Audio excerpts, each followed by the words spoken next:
ಮತ್ತೆ ಎಲ್ಲೋ ಒಂದು ಕಡೆ ತುಮಕೂರಿನ ಚುನಾವಣೆಗೆ ನಿಲ್ಲು ಅಂತ ಹೇಳಿದಾಗ ನಮ್ಮ ಪಕ್ಷ ಯಾವ ರೀತಿ ಶಕ್ತಿ ಕೊಡ್ತೋ ಅದೇ ರೀತಿಯಾಗಿ ಜನತಾದಳದ ನಾಯಕರುಗಳು, ವಿಶೇಷವಾಗಿ ಕುಮಾರಸ್ವಾಮಿ ಅವರು, ಸನ್ಮಾನ್ಯ ದೇವೇಗೌಡರವರು ನನ್ನ ಕ್ಷೇತ್ರಕ್ಕೆ 5 ಬಾರಿ ಬಂದು ಪ್ರಾಯಶಃ ನನ್ನ ಗೆಲುವಿನಲ್ಲಿ ಜೆಡಿಎಸ್ ಅವರ ಪಾತ್ರವೂ ಕೂಡ ತುಂಬಾ ಇದೆ ಅನ್ನೋದನ್ನ ನಾನು ಅವರಿಗೆ ಅಭಿನಂದನೆಯನ್ನ, ಕೃತಜ್ಞತೆಯನ್ನ ನಮ್ಮ ಪಕ್ಷದವ್ರಿಗೆ ಯಾವ ರೀತಿ ಕೊಡೋದು ಅದೇ ಕೊಡೋದಕ್ಕೆ ಇಷ್ಟಪಡ್ತೀನಿ. ಬಂಧುಗಳೇ, ಈ ಮಾತನ್ನ ಯಾಕೆ ಹೇಳ್ತಾ ಇದ್ದೀನಿ ಅಂದ್ರೆ, ರಾಜ್ಯ ಸರ್ಕಾರ, ಈ ಸರ್ಕಾರದ ಕಾರ್ಯವೈಖರಿ, ಇವತ್ತಿನ 1 ವರ್ಷದಲ್ಲಿ ಈ ಸರ್ಕಾರ ನಡ್ಕೊಳ್ತಾ ಇರ್ತಕ್ಕಂಥ ರೀತಿ ನೀತಿಗಳು ಯಾವುದೇ ಹಿಂದೆ ಹೇಳಿದ್ರು.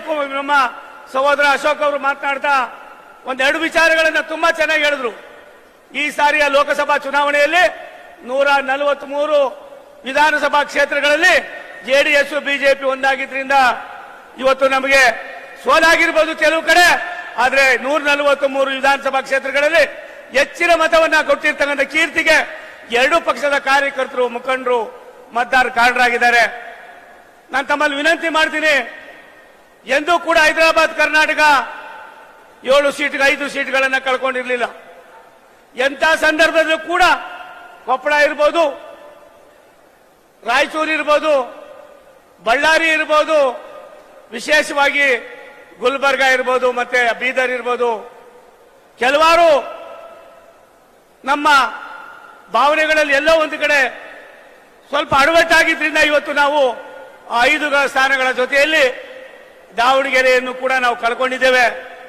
ನಾನು ರಾಜ್ಯ ಅಧ್ಯಕ್ಷರು, ಯುವಕರಿದ್ದೀರಿ, ಏನಿದೆ ಯಾರು ಏನು ಅನ್ನೋದಕ್ಕಿಂತ ಬಿಟ್ಟು ಯಾರು ಕೆಲಸಕ್ಕೆ ಮಾಡ್ತಾರೋ, ಯಾರು ಪಾರ್ಟಿಗೋಸ್ಕರ ಇರ್ತಾರೋ, ಯಾರು ಯಾವ ರೀತಿ ನಡ್ಕೊಳ್ತಾರೋ ಅನ್ನೋದನ್ನ ಇನ್ನು ಮುಂದಾದ್ರೂ ಸ್ವಲ್ಪ ಕಠಿಣವಾದ ಕ್ರಮವನ್ನ ನೀವು ತೆಗೆದುಕೊಳ್ಳದೆ ಹೋದ್ರೆ ಯಾರೋ ಮಾಡಿದ ಪಾಪಕ್ಕೆ ಯಾರನ್ನೋ ಗುರಿ ಮಾಡ್ತಕ್ಕಂಥ ಅದಕ್ಕೆ ಅವಕಾಶವನ್ನು ಕೊಡಬೇಡಿ ಅನ್ನುವ ಮನವಿಯನ್ನ ಈ ಸಂದರ್ಭದಲ್ಲಿ ನಾನು ಮಾಡೋದಕ್ಕೆ ಇಚ್ಛೆ ಪಡ್ತೀನಿ. ಬಂಧುಗಳೇ,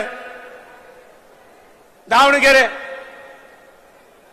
ವಿಶೇಷವಾಗಿ ಚಿಕ್ಕೋಡಿ 7 ಸ್ಥಾನಗಳನ್ನ ನಾವು ಯಾವ ರೀತಿ ಏನಾಗಿದೆ ಅನ್ನೋದ್ರ ಬಗ್ಗೆ ಮನವರಿಕೆ ಆಗಬೇಕಾಗಿದೆ.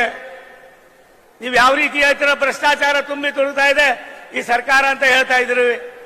ಸರ್ಕಾರ ಇನ್ನು 6 ತಿಂಗಳು ನಡೀತದೋ ಇಲ್ಲೋ ನನಗಂತೂ ಗೊತ್ತಿಲ್ಲ. ಅದನ್ನ ಕುಮಾರಸ್ವಾಮಿ ಸಾಹೇಬ್ರೆ ಹೇಳ್ಬೇಕು.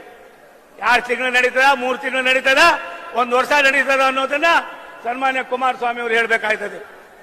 2 ಪಕ್ಷಗಳು ಒಂದಾಗಿರೋದು ಕಾಂಗ್ರೆಸ್ನವರಿಗೆ ನಿದ್ರೆ ಬರ್ತಾ ಇಲ್ಲ. ಕಾಂಗ್ರೆಸ್ಸಿನವರ ಭಾವನೆಗಳನ್ನ ಎಲ್ಲ ಒಂದು ಕಡೆ ಜನ ಸೂಕ್ಷ್ಮವಾಗಿ ನೋಡ್ತಾ ಇದ್ದಾರೆ.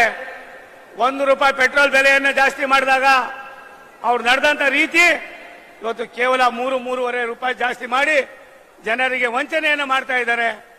ನಾನು ಕಾರ್ಯಕರ್ತರಲ್ಲಿ, ಮುಖಂಡರಲ್ಲಿ ಮನವಿ ಮಾಡ್ತೀನಿ, ವೇದಿಕೆಯಲ್ಲಿ ಇರ್ತಕ್ಕಂಥ ನಮಗೆ ಒಂದು ರೀತಿಯ ಜವಾಬ್ದಾರಿ ಆದ್ರೆ ಎಲ್ಲಾ ಜವಾಬ್ದಾರಿಯನ್ನು ನಿರ್ವಹಣೆ ಮಾಡಿ ಈ ರಾಜ್ಯದಲ್ಲಿ